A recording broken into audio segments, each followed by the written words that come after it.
In this video, I will show some of the main features of the Interfy platform. This is the initial interface.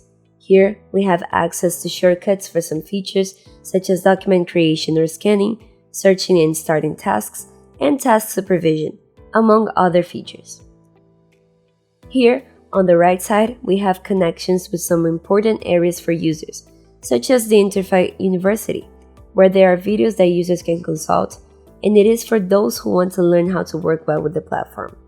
We also have a ticket system, where users can open ticket and can even suggest improvements or functions that they would like to see implemented on the Interfy platform, as well as track the tickets that have been opened. In this area, we also have the chat, which is a very interesting function, where platform users can connect in real time with our support team to clarify doubts and receive guidance on using the platform. The top part of the interface can be customized. For example, you can change the logo, you can change the colors of this bar, the larger bar and the smaller bar. And this change also impacts the system entry interface, the login window, where you can also change the visual identity. Here, on the left side, you can change the language you want to use. Here, in the documentation area, is where we create the document structure. This document structure is generally created at a corporate level, and each sector, each department, has its defined structure here, with its levels of folders according to the needs of each sector. Access permission is given according to the user level, so you can create groups that we call organizational units, and within these groups you will allocate users and then assign permissions on the folders to these groups of users.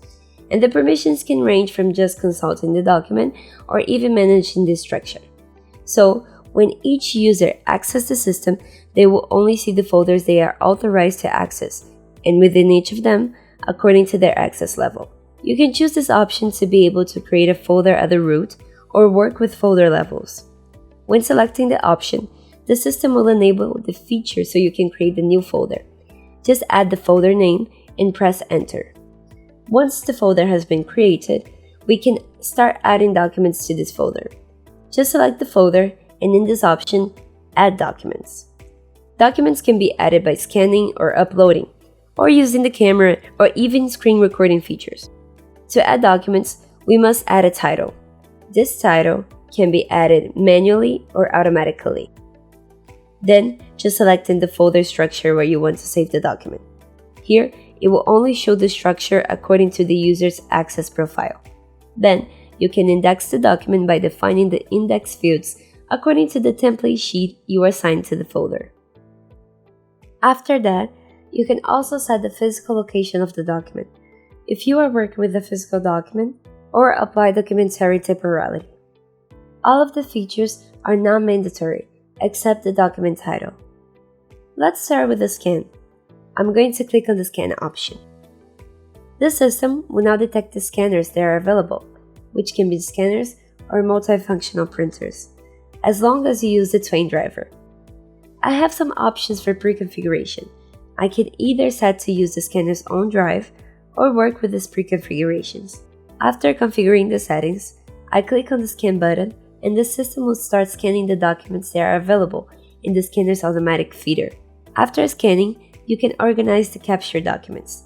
There are several resources for working with this information, so let's unify all the pages here to create just one file for this document.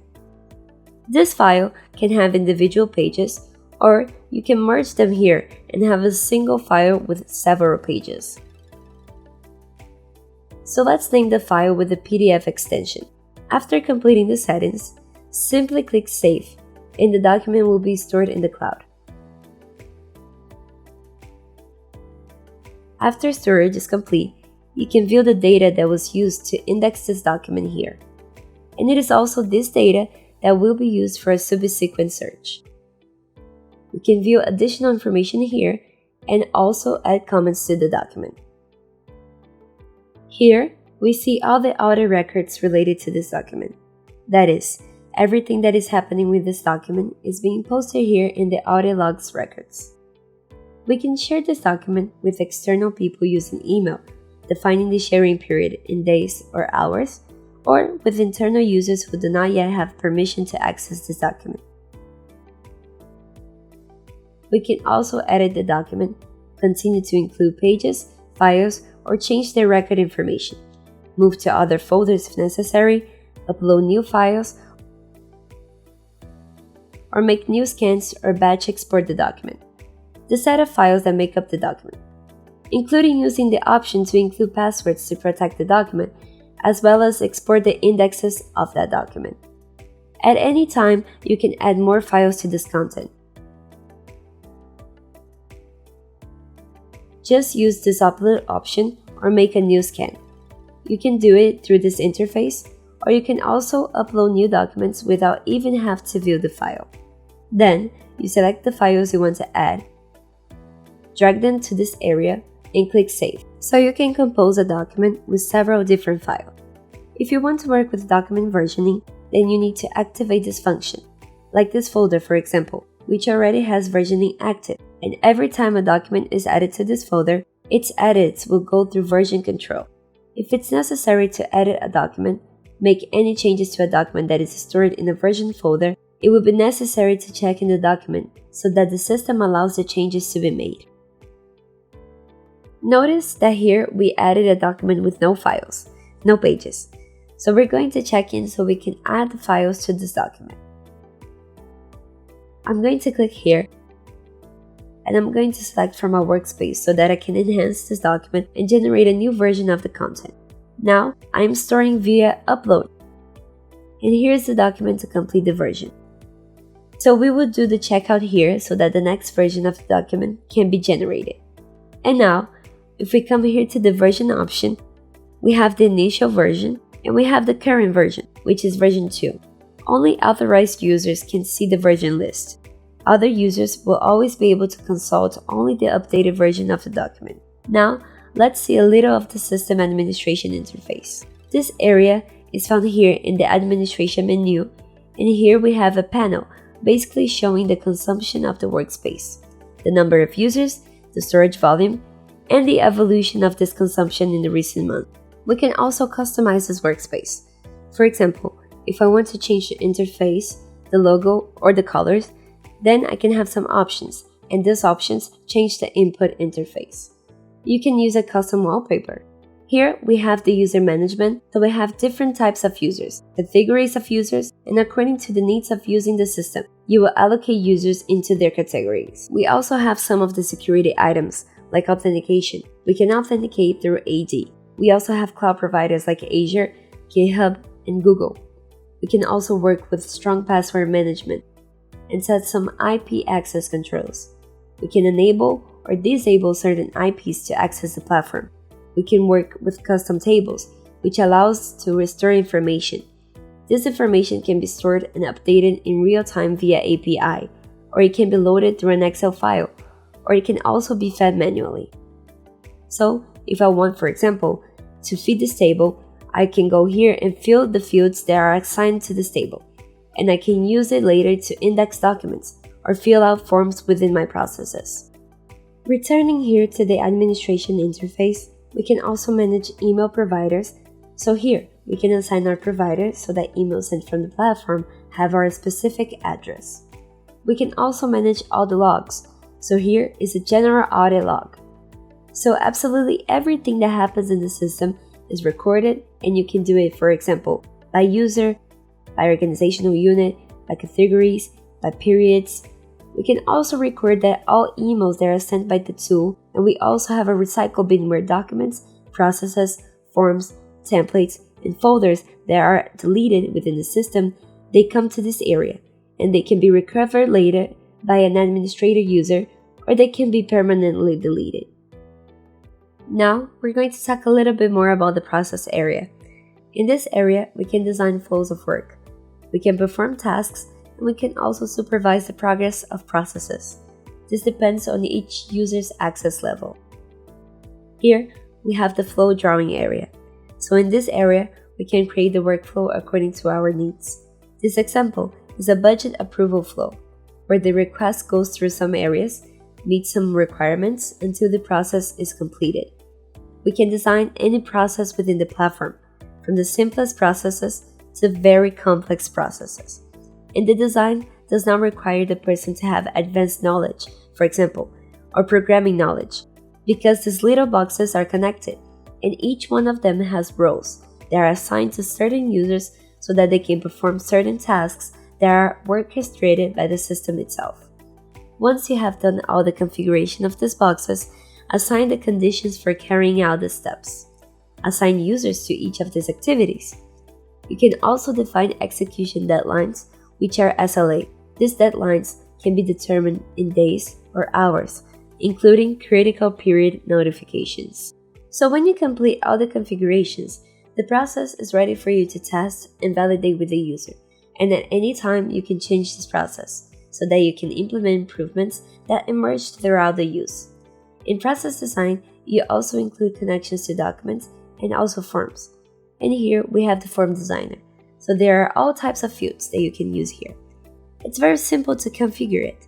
Just select the type of field you want and drag it to the position you want. And then make the settings according to each field model you are using. The forms are quite rich. They have many functions that allow you to, for example, show fields based on certain conditions, block fields, do some type of validation. So there are several resources that can be used within the forms. Once you design the form, you can also create the links with the documentation. You will parameterize it all in the flow design and it will be ready for use. And here, the user executes the process. In this example, we are looking at a user's timeline where he has an active task, and here we show in these little colored boxes which activities are in progress and have an SLA assigned. They may be due, they may be in critical condition, or they may be expired. When a task has this active look, it also shows a colorful icon on the side to guide the user more easily. So, in this interface, the user starts the process. If they are authorized, they also view all the tasks that they have to perform, and they can. They have many tasks. They can also perform filters using various options here, including filters by SLA status, filter by task type, by tasks that are assigned urgency, and so on. To start a case, the user must be authorized. They click on this option, and we will show here the list of all processes that they can start. In this example, we will start the budget request process. So here, we will start the request.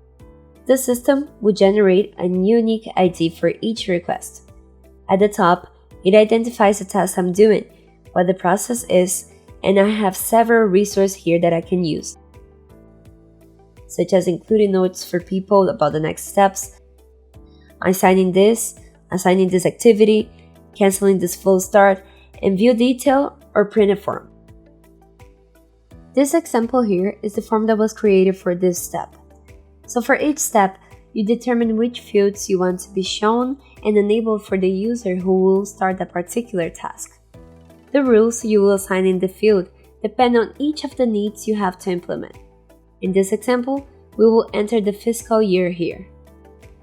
We will enter the budget from the previous year, and here we will inform the budget request for this year. We also have a list for this company. It works according to the state, so select the state and it shows the location of the business unit in that state. I will put what the budget is for the unit. It may be that my user makes a request for more than one unit, so here I will enter the value. I'm going to add one more unit. And now, the value in this case already shows the sum of the total budget that I'm requesting. My user can do it for the 2 units, so I'm going to save the form. Notice it's number 6. Now I will finalize my request. It will show here, and the next task will come back to my user because I will also do the next activity. We will see this case number 6 again on my timeline. So I'm going to click continue here, and now we're going to go back to the timeline. And here's case number 6, but in the next step, which is budget analysis. So notice that this step has an SLA assigned. That's why I see the icon, and here I can execute the task. Here in the execution window, I see the form that was added, and now I have the field enabled for my analysis below. So I have 2 options. I can approve or I can reject. If I reject it, notice that an extra field has appeared. If I approve, then I don't need to put any considerations. And now I'm going to save, and the next activity will be done by the presidency, analysis of the presidency, which will also be done by my user. So I'm going to click continue here, and we'll go back to my timeline. But now, in the presidential analysis stage. Here, I could, for example, pause the case, or I could assign urgency. In addition to this execution interface, my user can also be a supervisor. So a supervisor has more resources, right? Because they monitor the progress of the process, and they can interact with this process by carrying out some activities that are specific to a supervisor. For example, they are seeing the same activity in case number 6, which is in the presidency analysis stage. It shows here when received who is the user who has a task, if it has already been assigned, and here they can assign this task to another person. If they go on vacation, they can cancel it, they can pause it, they can execute it, and they can view the details. So depending on the type of task that is in the queue, the supervisor will have more or less resources here to execute. The idea of a supervisor is a person with powers above a normal user for a given process, where they can prevent the process, for example, from stopping because a user is overloaded or because a user went on vacation, and so on. Back to the execution interface. Now let's click to run the task. Now it shows the completed form. Notice that the fields are blocked, and here it only enables the presidency analysis stage. So if I click on approved here and save, then the flow goes to finalization, to the last step, which is the payment step, and so on. Then you will follow this flow until its conclusion. The user can also graphically view the progress of the process, so here it shows the flow designed graphically. All the steps the flow has already gone through and where it is currently. This is a visual way for the user to orient themselves regarding the progress of certain requests. If there is any annotation in the process, in the request, the user can view it here. They can also increase this request so that the next users can view the annotation made by that user. The supervisor can also take notes. When executing processes, we can add documents at any time, search for documents that are already stored in the document structure, as we saw previously, and make these documents travel within a certain flow. This was a quick presentation about some functions of the Interfy platform. If you like this presentation and want to know more about how the Interfy platform can help increase your team's productivity, register on our website, take a test drive, and speak to one of our consultants.